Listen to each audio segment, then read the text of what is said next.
What's good, guys? Welcome back to Ron's Rides. Welcome back to the channel and welcome back to another video where Alfa Romeo USA has given me a Giulia. Yes, a 2025 Giulia Veloce Q4. That's the intelligent all-wheel drive model. Really, what I want to do is just get behind the wheel as if I own this car. I'm here in Daytona Beach where I live and just kind of enjoy scenic beach driving, see what it's like on a day-to-day when it comes to functionality and use, and just really enjoy the car. But before we hop in, let's take a look at our spec. We have Verde Fangio, metallic green, the first time you get this color on a 2-liter Giulia. Now, you're thinking about Verde Montreal, but keep in mind, that color was only for the Quadrifoglio models, and since they don't make the Quadrifoglio models in 2025, well, we no longer have that color. And this was the first time you were able to get green at all on a Giulia or Stelvio 2.0, and this debuted on a Tonale. So, with this beautiful metallic flake, $2,200 that you would normally pay for something like this, it looks beautiful in the Florida sun.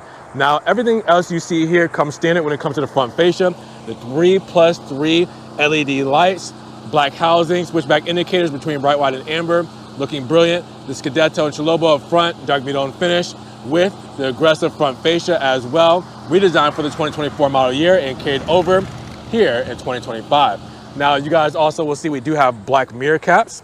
We do also have 19-inch sport wheels, 5 holes, monochrome center cap, front and center, Brumble brakes, of course, when it comes to the red calipers and white script there. Veloce badging on the front fender, letting you guys know what we're working with here today. Black window moldings, black B-pillar and C-pillar, and we do have the panoramic sunroof up top with the shark fin antenna. Now, you guys will also see in the rear, clear LED tail lamps that Alfa Romeo brought back with the Giulia badging there as well. Alfa Romeo insignia there and Q4. That means we have the intelligent all-wheel drive system when it comes to this model. We also have limited slip differential. Then look to the lower half, you guys will see, we do have our black exhaust tips, dual exhaust with our shark fin rear diffuser, and then the Fox honeycomb grille surrounding it. So this is what we're looking like when it comes to our spec today. It's a pretty good spec. I mean, this one's gonna be the head turner. This one's gonna be the one you're gonna wanna cruise with in a beach town like we're gonna do today. So let's get in this thing and see what it's all about. All right, so now we're inside of the Giulia.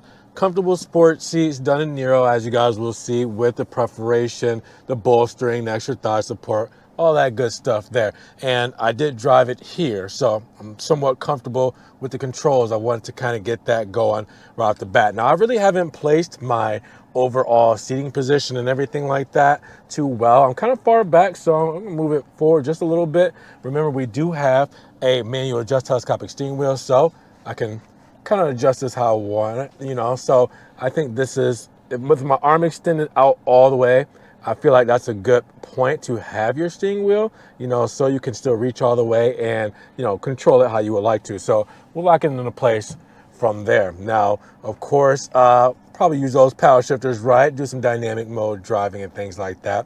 One thing I did notice when I was on my way here is, while, you know, we do have a great sound system in here, the Harman Kardon speakers, I think, does this car justice. It really does help this cruiser. I mean, the Harman Kardon speakers I had in my Ghibli and I had in my Stinger prior, you know, it's one of those things to where, you know, once you have great sound in the car, it's kind of hard to go backwards on that. So I definitely think that this is missing the Harman Kardon sound system. Now, I know with that sound system comes the leather uppers on the doors with the stitching and the leather dash with the stitching as well. I could do without that. I don't think you need to have that in the package. I definitely think just having the sound itself, I definitely think a lot of audiophiles would enjoy something like that. Now, when it comes to everything else, well, the pedals are right where they need to be, right? Okay. On my seat, I don't necessarily need to set the seat memory, so I'm pretty good where we're at.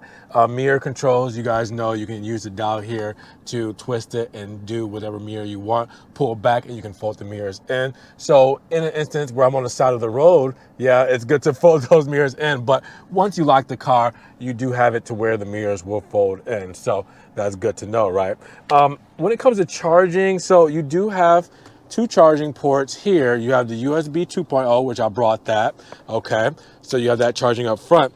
And then you do have your fast charging USB-C, or just USB-C charging, shall I say, here on the inside. Now, since I have an iPhone, the USB-C is gonna be my fast charging, but for like regular charging, you know, then we use a USB 2.0. So this will work with my iPhone that I have here.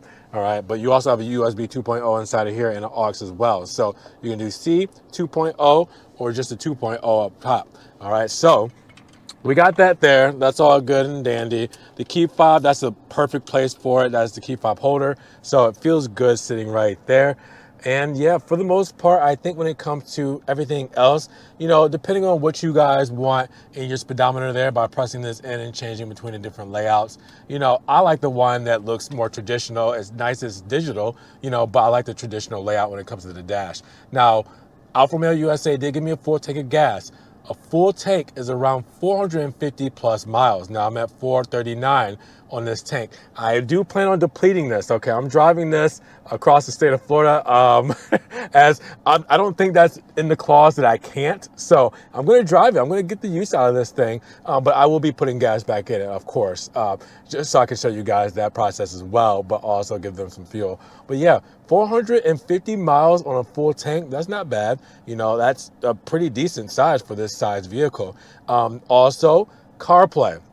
When it comes to your tunes and everything, the easiest way for me to use this 8.8-inch screen is not through the touch controls. I know we're living in a day and age, you know, where touch controls are really what you guys want to do when you come to, going through your infotainment and stuff like that. That's the new age, right?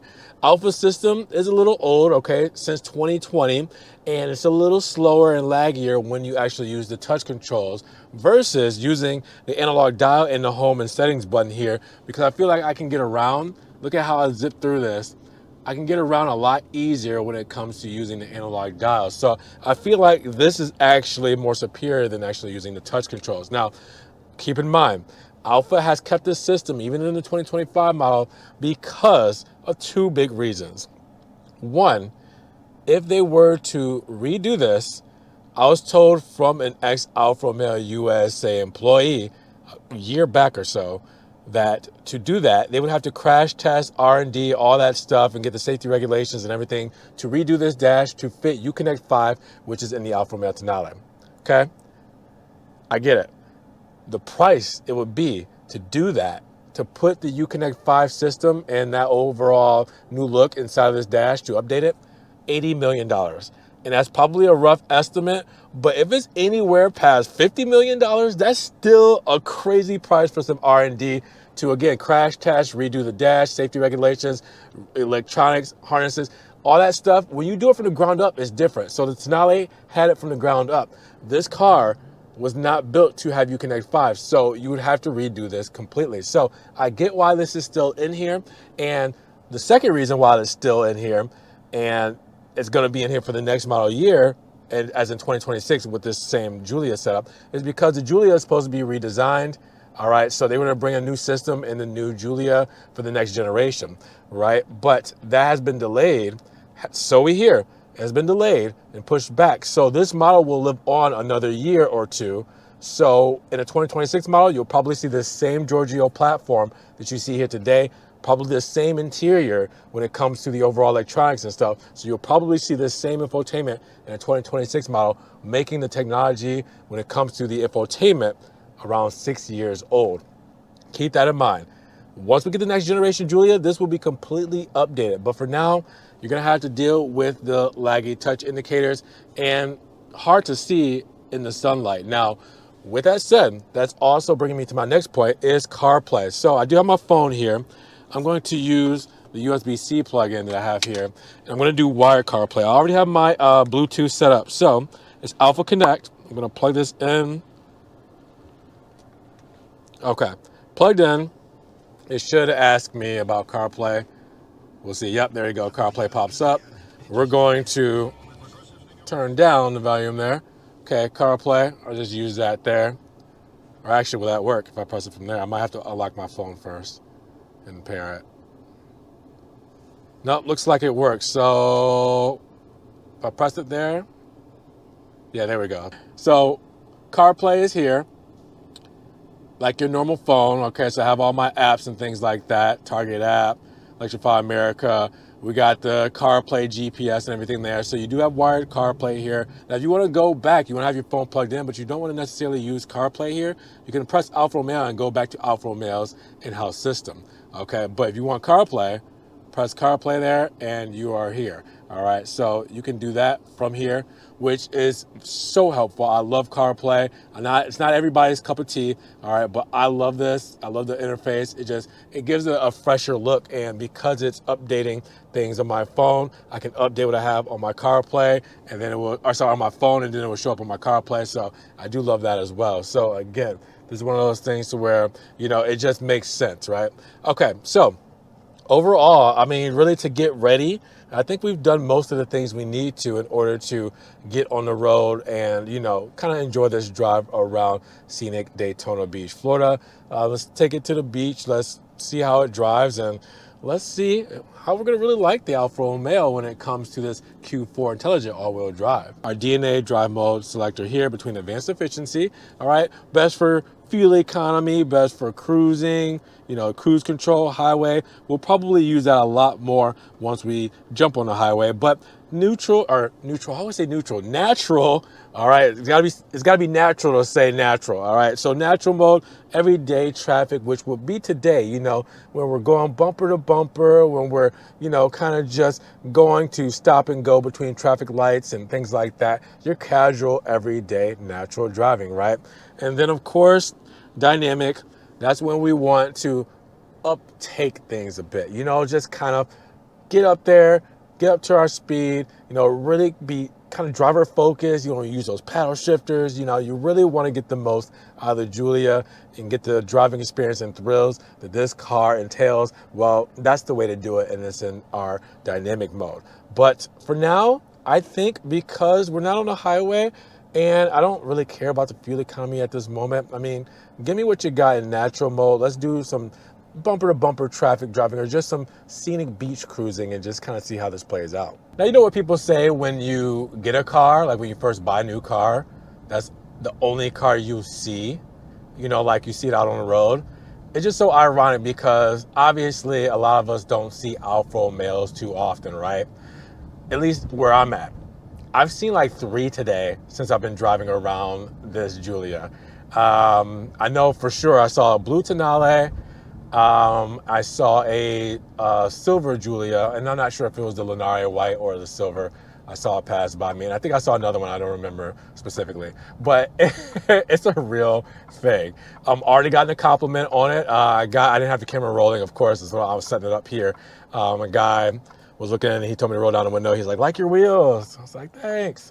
It's like, I wish they were mine, but I gotta give it back. Oh, I'm gonna have such a hard time giving this thing back. So first things first, I just realized I just pressed the button, if you didn't see me, the start stop. The start stop, I know there's a way you can disable it by doing, ordering a part or programming it or whatever. I wish automatically, I know it's regulations and rules or whatever it may be. I wish start stop was not a thing automatically. It's nice to have the option, right? Okay, but does it have to be there every time you start the car where you have to press that button every time? That's my gripe, okay? But other than that, all right. But here we are. So first things first, we're taking it over the bridge. When I get in this car, I feel comfortable. I feel confident. And that's not just from talking about being in these cars, but it's just being able to hop in this car and drive with ease. I think it's important because these cars are still very new to a lot of people. And I feel like they may be intimidated by them because of the brand, the heritage behind it. It looks like a sports car, right? Inside and out. And a lot of people who look at these cars probably don't even think they're attainable, right? So then once they finally see that they're attainable, but they're like, oh, I don't know if I could drive something like that, might be too crazy, might be too much, very, very timid, that's a real thing, right? So I feel like a lot of people might have the wrong idea or get the wrong idea about this car, but it is simple. It is easy to get in here and cruise, and it feels good. Again, I'm in natural mode, so just traffic lights, doing all that kind of stuff. It's easy. The brakes are working very well. I can say they're touchy in a good way. You definitely feel like there's some bite. You're going to stop there. And Alfa Romeo, they have given me this car with 9,356 miles on it. When I start the car, I think it says I got 240 something miles into my first service. So this press car has been in the fleet for most of the year. So I feel like 9,500 miles each oil change, because they do a full synthetic blend for these oil changes, it definitely makes sense, right? So you're not at the dealership, getting this service all the time for an oil change. Now the oil changes, I know back when they normally ran, a little higher than most oil changers, but it is an Alfa Romeo, and again, it is full synthetic blend, so you don't have to come back every 3,000 miles. It's closer to every 10,000 miles or a year, whichever comes first, right? So that's another thing to think about as well. Also, when you're in this car, I feel like the paddle shifters aren't necessarily needed. I like them. I'm going to vouch for paddle shifters all the time for myself. But if you don't necessarily need to have them, you're not banging through the gears and stuff like that, I think this car definitely does a good job at, it's shifting and giving you a good RPM setting. When you're driving it, it's not too harsh, it's not too, rough when it comes to any of the drive modes, really. When you really want to bang through the gears, you're going to turn it on automatic manual mode, and you're going to bang through the gears, and you can still do the shifting, the two-track system on the ZF 8-speed here, and really still have some fun with it. I don't think the paddle shifters are necessarily needed to, really enjoy this how you would or should, so I say. But yeah, I mean, right now I feel very comfortable in here. The idle, it is very smooth. You don't feel a lot of rumble in the engine. The feedback, of course, with steering is brilliant. Now, it used to be steer-by-wire, I believe, in the Alfa Romeo models. I'm not exactly sure why they changed it, but I know it is not steer-by-wire anymore. So it still has great steering response. Don't get me wrong, okay? I mean, it feels good when I'm making these turns. I feel like I have a lot of control of the vehicle. When it comes to the overall ride feel, it has 19-inch wheels on it. These are big wheels for this car, but it feels really good. It's not too bad, and there's a lot of construction where I'm at, if you can't tell, but I feel like the shocks really absorb a lot of the bumps. I don't necessarily feel anything that's going to make this too stiff. Being in the sports seats, I think that, a lot of people will be like, I don't know if I can spend 3 hours in those sports seats. One thing I did do is when I did work at an Alfa Romeo dealership, I think back in 2019, I did deliver an Alfa Romeo Stelvio from Daytona Beach to Parkland. I know you guys probably know Parkland for not necessarily the best reasons, some tragic things that happened there, but I delivered a Stelvio there. I drove it down, it had sports seats, and it felt fine the whole time. That was about 3.5 hours for me to drive down to Parkland with those sports seats. So just give them a shot. I think you'll enjoy them. In my long-term driving here, I'll be able to give you a bigger, kind of synopsis on what I feel about them, but they're pretty good. I think that they, really just hold you in. You feel very at place. You feel like if you want to take a turn at 40 miles per hour, you're not sliding around the vehicle, so that's really good, right? And again, comfort, they're not too stiff. Now, I think one thing Alfa Romeo is probably missing out on with this car that everybody has heard is I'm driving in Florida, and heated seats are great about 10% of the year, maybe 6 weeks out of the year here in Florida. What we want, guess what? Cooled seats. We want ventilated seats. That's what we want here on these cars, okay? So I probably will see them for the next model, but we need cooled seats in an Alfa Romeo because it is hot here. You can swap ass all the time. You leave these cars outside, black leather outside. Right now, Alfa Romeo's got me in this fishbowl with no tent in Florida, so it's a thing that where you probably need to get some cooled seats when you get into this car. I do feel like, you could do without them, but it would be a lot more comfortable with them. And again, the black seats don't help the heat absorption without tint on your windows. So I definitely think Alfa, next time around, give us some cool seats, man. We'll love you forever for it. But with everything else here, it's easy as getting in and just moving this car around like you would. Now, if you go into dynamic, right, then I feel like that mode is gonna be a little bit more jerky, a little bit more rocky because of the throttle response. So we're gonna put it in dynamic and just kind of see what it's like, because you can kind of feel the pep when I put my foot on the throttle, like, it's definitely got some kick to it, you know? So, you know, we'll take it over the highway here. Let's do, I mean, we'll do manual mode. Let's do it on dynamic and just kind of see where we're at. But let's do manual. All right, so we're in 4th gear.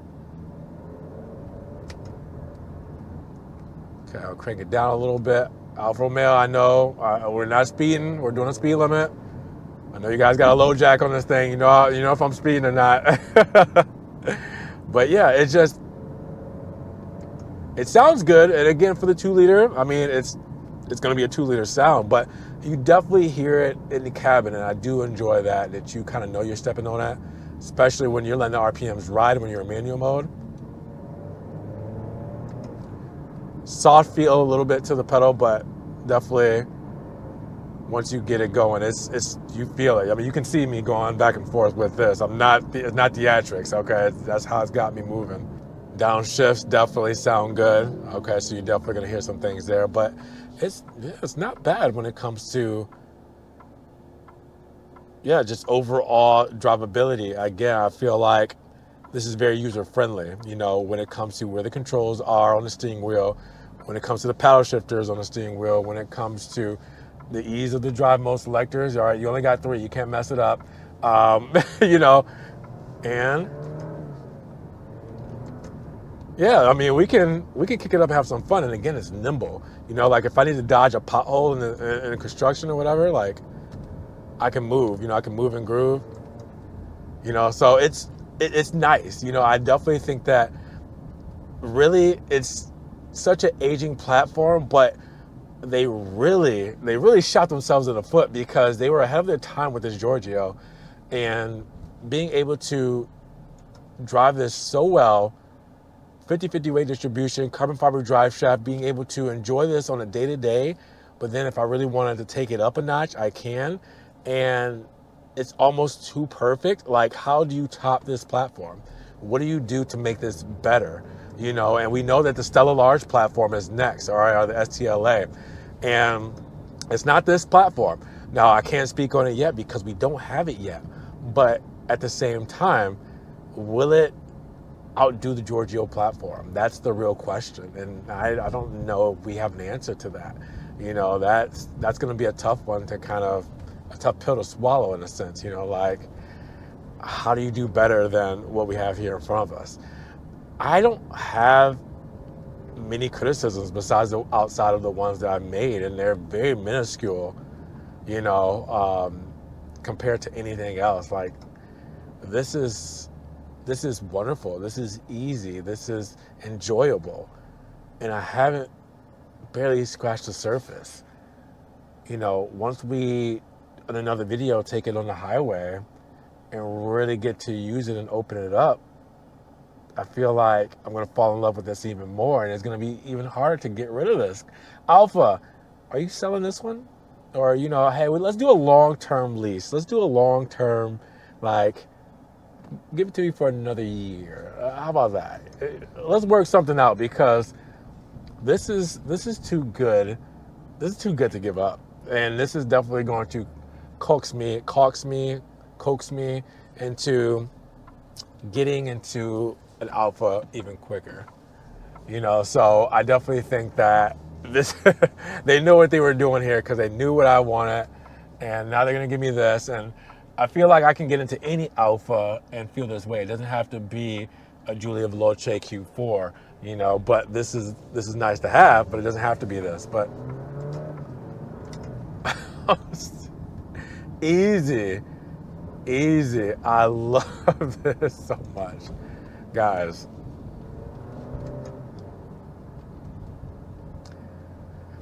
What have you done, Alpha? What have you done? Jeez Louise. So, beautiful day, beautiful light drive here in Daytona Beach in the Giulia Veloce. What do you guys think of my first impressions? Is it similar to what you've had when it comes to your first impressions on the Giulia, whether you own it, whether you've test driven one? Let me know some things that I might be missing out on, or that I didn't necessarily cover in this quick test drive or first impressions drive. Again, I want it to be as raw and as authentic as possible. So that's what I did. Took it to the beachside area, take a drive, and just experience the car and enjoy it. give you my feedback. So I want to know what you guys think down in the comments below. Now, if you guys did enjoy the video today, well, make sure you give it a big thumbs up. Also, make sure you guys check the links down in the description below. All right, you guys can check out the Ron's Rides merch. You guys want to further support the channel, I appreciate the love. Also, make sure you guys subscribe to the channel, but click the notification bell so you don't miss one video. We'll see you guys in the next one. Peace.